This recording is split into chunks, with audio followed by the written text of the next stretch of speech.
குற்றச்சாட்டுகளுக்கும் எந்தவித பதிலும் அளிக்காமல் அவகாசங்கள் இருமுறை கொடுத்தும் பதில் ஏதும் எழுத்துப்பூர்வமாக கொடுக்காமலும் அல்லது நேரில் வந்து விளக்கம் அளிக்காததும்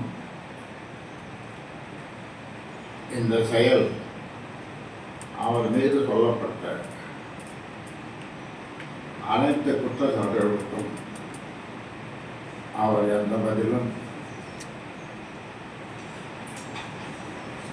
அளிக்க அவர் தரப்பில் எந்த நியாயமும் இல்லை என்பதால் தான் அந்த 16 குற்றச்சாட்டுகளுக்கு எந்தவித விளக்கமும் பதிலும் அளிக்காமல் இருந்துள்ளது.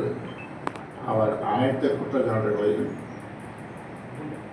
தான் செய்த தவறுகள் என்று ஒப்புக்கொண்டுள்ளார் என்ற அனுமானம் இருப்பதாலும் அவர் மீது சுமத்தப்பட்டுள்ள அனைத்து குற்றச்சாட்டுகளும் உண்மையானவையே மற்றும் சரியானவையே என்று முடிவு செய்யப்படுகிறது. உண்மையானவையே மற்றும் சரியானவையே என்று முடிவு செய்யப்படுகிறது. அதனால் கட்சியின் நற்பெயருக்கும் கட்சியின் வளர்ச்சிக்கும் மேற்படி மருத்துவர் இரா அன்புமணி அவருடைய செயல்கள் கட்சி ஆரம்பித்தது முதல் இதனால் வரை எவரும் செய்யாத ஒரு மிக மோசமான மற்றும் தலைமைக்கு கட்டுப்படாத தான் தோன்றித்தனமான செயல் மட்டுமின்றி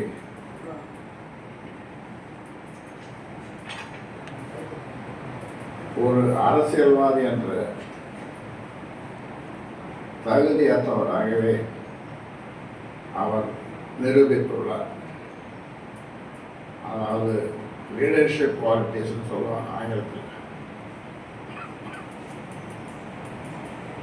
ஆதையினால் பாட்டாளி மக்கள் கட்சியின் அனைத்து தரப்பு நிர்வாகிகள், தலைவர்கள், உறுப்பினர்கள் மனம் புண்படும்படியாக நடந்துள்ள இந்த செயல் கட்சியை அழிக்க முயற்சிக்கும் ஒரு முயற்சி என்பது தெரிய வருவதால் கட்சி விரோத போக்கு மற்றும் நடவடிக்கை என்று முடிவு செய்து மேற்படி மருத்துவர் இரா அன்புமணி அவர்களை பாட்டாளி மக்கள் கட்சியின் செயல் தலைவர் பதவியிலிருந்து நீக்குவது என்று முடிவு செய்து நீக்கப்படுகிறார்.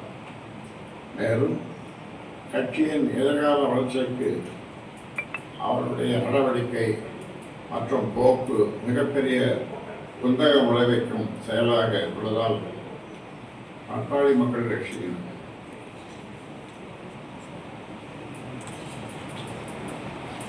அடிப்படை உறுப்பினர் பொறுப்பிலிருந்து அவரை உடனடியாக நீக்குவது என்று முடிவு செய்து கட்சியின் அடிப்படை உறுப்பினர் பொறுப்பிலிருந்து எந்த நிமிடம் முதல் அவர் நீக்கப்படுகிறார்.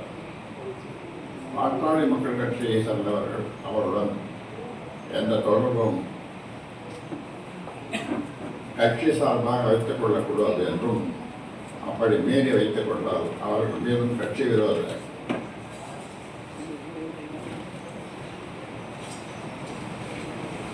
நடவடிக்கை எடுக்கப்படும் என்பதை தெளிவுபடுத்தி இந்த முடிவு எடுக்கப்படுகிறது. இந்த முடிவை கட்சியினரும்